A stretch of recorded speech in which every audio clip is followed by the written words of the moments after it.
BJP যা করছে তার থেকে এক ধাপ আমরা দেখলাম তরুণ প্রজন্মের ছেলেমেয়েরা জেনজি বিজেপির জায়গায় সিজেপি করেছে। এতে বিজেপি ভয় পেয়েছে। ককরোচ জনতা পার্টি এমনি এমনি করা হয়নি। দুর্ভাগ্যক্রমে আমাদের সুপ্রিম কোর্টের বিচারপতি চিফ জাস্টিস বলেছেন, যারা ডেলিভারি বয়, যারা বেকার ছেলে মেয়ে, যারা গরিব ছেলে মেয়ে, আমরা যারা আন্দোলন করি, দাবি দাওয়া করি, খেটে খাওয়া মানুষের পক্ষে শ্রমজীবী মানুষ, তাদেরকে তিনি আরশোলা বলে অপমান করেছেন। আরশোলা ইংরেজিতে ককরোচ। সেই জন্য এটা সোশ্যাল মিডিয়ার এটাই হচ্ছে শক্তি।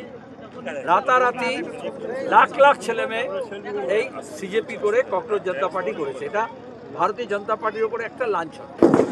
এবার শুনে নাও, শোনো, ধৈর্য ধরো না। কিন্তু এটা যে নতুন প্রজন্মের ছেলে মেয়েদের এই উদ্যোগ ব্যাপক সমর্থন। 11 বছর ধরে বিজেপি সোশ্যাল মিডিয়ায় দেশি বিদেশি অ্যাডভাইজার লাগিয়ে কোটি কোটি টাকা খরচা করে কোম্পানি লাগিয়ে যত লক্ষ অনুগামী তৈরি করতে পেরেছিল, এই কয়েকদিনের মধ্যে তাকে ছাপিয়ে অনেক দূরে এগিয়ে গেছে। এবং সেখানে দাঁড়িয়ে যখন 94 মিলিয়ন হয়ে গেছে, তখন দাঁড়িয়ে সেটা আরও আবার 100 কাছাকাছি চলে আসবে।